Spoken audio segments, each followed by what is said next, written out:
Pamilyar ka ba sa dahong ito? Madalas na makikita sa parang, mabilis na dumarami, at kadalasan nga ay ginagamit sa mga dekorasyon, sa mga flower arrangements, at isa ring mainam na houseplants. Batid mo ba na makakain mo din ang laman ng pakong ito? At higit nga sa lahat, ay marami ring dalang mga benepisyo. Hello, what's up? Your best here. Sa videong ito ay ating kilalanin at alamin ang napakarami pa palang dalang pakinabang ng ligaw na pako o sword fern kung tawagin.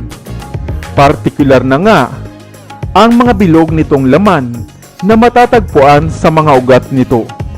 Kaya kung bago ka pa lamang dito sa ating channel, ay huwag mong kalimutan na pindutin ang subscribe button at ang notification bell at mag-follow na rin sa ating Facebook page upang lagi kang updated sa aking mga bagong uploads. Polystichum munitum, pakong ligaw o sword fern. Isang klase ng pako na nagkalat nga lamang sa mga parang, sa tabing ilog at bakanteng lupa.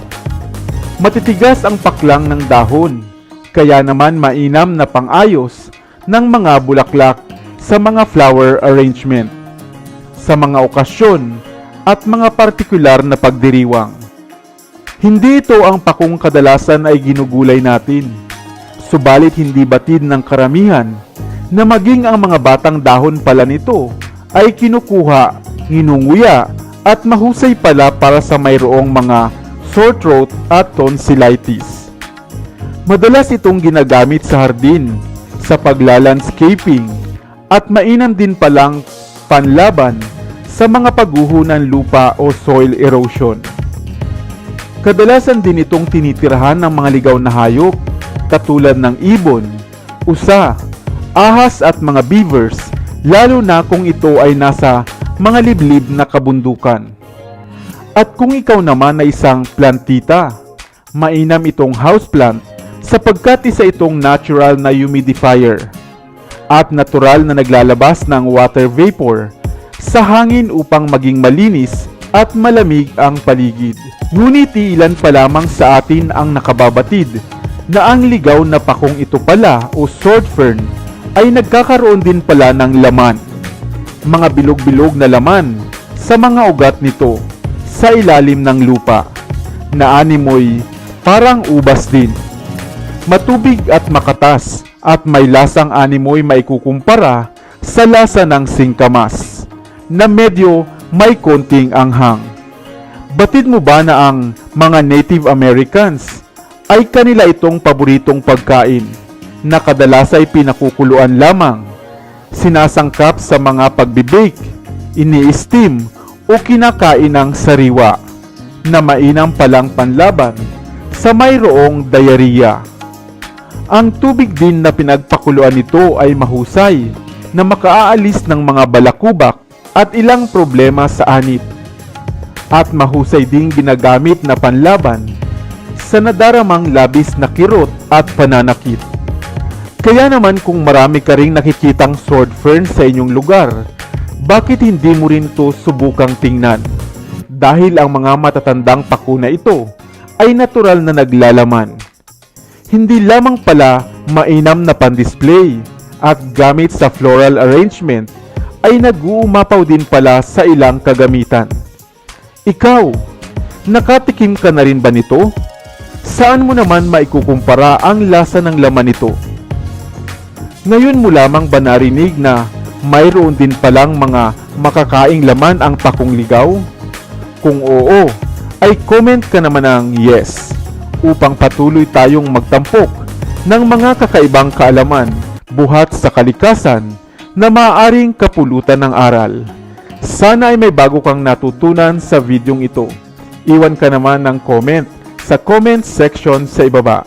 I-like at i-share mo na rin para naman sa kaalaman ng iba.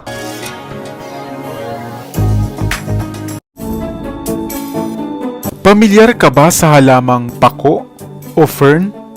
Ang bulaklak nito, nakakita ka na ba? Batid mo ba na kung sakaling makatagpo ka nito, ay mapalad ka na, sapagkat ito ay isang mainam na pampaswerte sa negosyo man o sa pag-ibig. Hello, what's up? Your best here. Sa videong ito ay alamin natin ang mga natatanging bisa at gamit ng bulaklak ng pako. At kung aling klase nga ba nito ang dapat mong kunin. Ang pako o ang halamang pako na madalas mo ngang makita sa mga bahay at hardin bilang houseplant ay orihinal na sa mga liblib na gubat lamang tumutubo noon. Ang fern o Polypodiophyta ay isang klase ng vascular na halaman. Madaling paramihin ang mga pako sapagkat mabilis tumubo ang mga ugat at katawan nito. Mayroong mahigit sa 10,560 klase ng mga pako at ang ilan nga rito ay maaari nating gawing pagkain. Ikaw, nakatikim ka na ba ng gulay o salad na pako? Ang mga pako o ang halamang pako ay naitalang nabubuhay na nga sa mundo. Mga 360 milyong taon na ang nakalilipas sa panahon ng Devonian period. Hindi gaanong importante ang halamang pako kumpara nga sa ilang mga halamang gamit ng tao. Subalit maging ito man ay ginagamit bilang pagkain, gamot, biofertilizer at syempre bilang ornamental na halamang pang-display sa opisina man at sa mga tahanan. Ang pinakamaliit nga na pako sa mundo ay tinatayang may sukat lamang na 2.2 mm at ang pinakamalaki naman na maaaring umabot nga ng 2 palapag ng bahay na matatagpuan sa Norfolk Island sa Pacific Ocean. Subalit batid mo ba na may iba-iba palang pamamaraan ng pagpaparami ang mga pako? Mayroong gamit ang ugat nito, ang buto at gayon din ang bulaklak. At hindi lahat ng klase ng pako ay namumulaklak. At ayon sa matandang paniniwala o sa mga sinaunang paniniwala, mayroon palang isang natatanging klase ng pako o ligaw na pako na namumulaklak lamang isang beses sa isang taon. At ito ay sa gabi ng Kupala, isang tradisyon sa Slavic holiday, na kung saan sa kasalukuyang kalendaryo natin ay sa panahon ng Hunyo, ika-23 ng gabi o June 23 na hating gabi. Ang pakong ito ay sinasabing isang uri ng ligaw na pako na tumutubo lamang sa mga liblib na kagubatan na walang naninirahang mga tao at hindi nabubulabog ng kahol ng aso at ingay ng mga sasakyan. Ang sino man raw na makasusumpong nito ay pinaniniwalaang magiging maswerte sa buhay, sa pag-ibig man at sa pagninegosyo. Ang bulaklak na ito ay maaaring kunin gamit ang puting tela buhat sa simbahan o telang nabasbasan. Ngunit mayroon ding ilang nagsasabi na ito ay maaari mo ring makuha sa panahon ng mahal na araw o Biyernes Santo.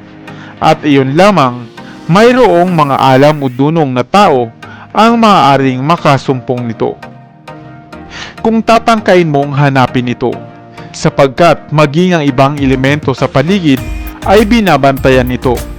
Maaari raw ilagay sa ilalim ng dila o sa ilalim ng medyas o sa isang tela ang bulaklak nito. At gamit nga ang bulaklak ng pako ay maaari kang maging invisible sa mga taong mayroong masamang tangka sa iyo. Ingatan lamang ang bulaklak na ito, itago, at kung sakaling meron ka nito, ay iyong ingatan, sapagkat maaaring mawala ang bisa nito kung mapupunta sa maling mga kamay. Ikaw, mayroon ka bang kakilalang antingero na merong taglay nito? Ang bulaklak ng pako. Sana ay may bago kang natutunan sa video ito. Dito na sa festival, tayo ay matuto, utak mapuno ng bagong kaalaman. Dito na sa festival, tayo ay lumibot, lihim na mundo ay ating matuklasan. Ito yan sa festival.